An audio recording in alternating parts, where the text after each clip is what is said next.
निवडणुका आल्या की भाजपावाले जे आहे ते जातीय आणि धार्मिक द्वेष निर्माण करण्याचं त्या ठिकाणी काम करतात.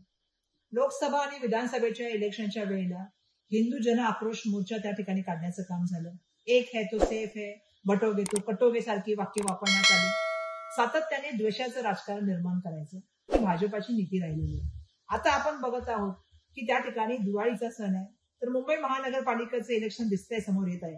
म्हणून त्यावेळेला दिवाळीचा जो सण आहे, जो आनंदाने सगळेजण एकत्र मिळून साजरा करतात, आपण त्या ठिकाणी कुठल्याही तऱ्हेचा धार्मिक वाद न करता एकत्रपणे आनंद महोत्सव साजरा करतो. त्या दिवाळीच्या सणाचा फराळ वाटणारा सुद्धा त्या ठिकाणी आहे. तो जातीय आणि सामाजिक आणि त्या ठिकाणी धार्मिक द्वेष करण्याचं जे आहे ते काम सातत्याने सुरू आहे.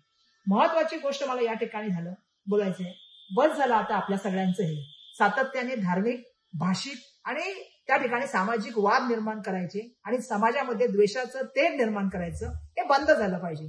मुंबईकरांच्या मूळ मुद्द्यावर आपण या ठिकाणी बोललं गेलं पाहिजे. आज मुंबई ही देशाची आर्थिक राजधानी, जागतिक लेवलचं शहर. आज तुम्ही मुंबईला बकाल करण्याचं काम त्या ठिकाणी केलंय.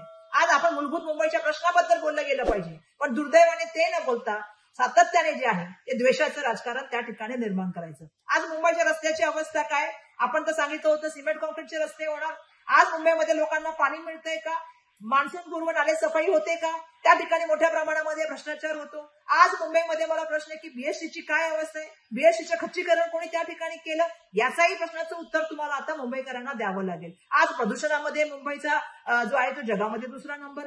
आज आपल्याला सांगायचं झालं तर मुंबईमध्ये क्राईमचा रेट मोठ्या प्रमाणामध्ये वाढलेला आहे. आज मुंबईच्या बाबतीत बोलायचं झालं तर महत्वाच्या जागा तुमच्या मित्र बिल्डरांना देण्याचं काम चाललेलं आहे. मंत्रालयाशी संगणमताने असलेल्या कॉन्ट्रॅक्टरांना मोठी कॉन्ट्रॅक्टर त्या ठिकाणी कॉन्ट्रॅक्ट देण्याचं काम चाललेलं आहे. आज हॉकर रस्त्यावरती त्या ठिकाणी त्रासामध्ये हॉकर पॉलिसी तुम्ही त्या ठिकाणी करत नाही आहात. आजही खड्ड्याचा प्रॉब्लेम, आजही ट्रॅफिकचा प्रॉब्लेम, आजही मोनो बंद आहे. या सगळ्या प्रश्नांची उत्तर तुम्ही देणार आहात की नाही? मुंबईवर तुम्ही बोलणार आहात की नाही? की फक्त द्वेष निर्माण करायचं? माझं सगळ्यांना आव्हान आहे, या वेळेला आपल्या सगळ्यांना विचार करावा लागेल. मुंबई महानगरपालिकेचं इलेक्शन आलं की भाषिक, धार्मिक आणि त्या ठिकाणी जे आहे सामाजिक तेढ निर्माण करणाऱ्यांना दूर ठेवून आपल्या सगळ्यांना पुन्हा विचार करावा लागेल. कारण बटोगे तो कटोगे नाही, या वेळेला फसोगे तो लुटोगे, ये फिर से लुटेंगे, हे ध्यान में रख के आपल्याला काम करावं लागेल. आणि म्हणून आपल्या सगळ्यांना माझं नम्रतेने आव्हान आहे की या वेळेला मुंबई महानगरपालिकेमध्ये बदल करा आणि मुंबई महानगरपालिकेमध्ये मुंबईसाठी मतदान करा.